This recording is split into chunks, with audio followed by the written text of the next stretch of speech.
బాగా చదువుకుంటాను నేను అరిసేదలికా అట్లే చదువుకోవాలి మే బాగా పరీక్ష పాస్ కావాలా బాగా చదువుకుంటాను.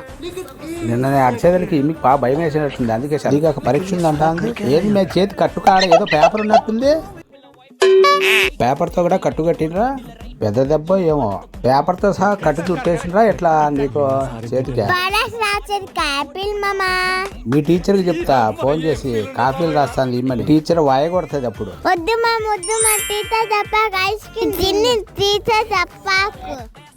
ఏంది మే నేను ఐస్ క్రీమ్ తిన్నా చిన్నపిల్లనే ఏం నేనా? మీ టీచర్తో చెప్తా ఉండు, ఇలా ఐస్ క్రీమ్ చూస్తే బాగుంది డాబోతా టీచర్ కాడికి బాగా చదువుతాందని చెప్పి పిల్లకెట్టా గుణపాఠం చెప్పిన వచ్చిన దానికి ఎట్టా ఐస్ క్రీమ్ వల్ల లాభం వచ్చింది డాబోతాం, కడుపులో చల్లగా ఉంటుంది.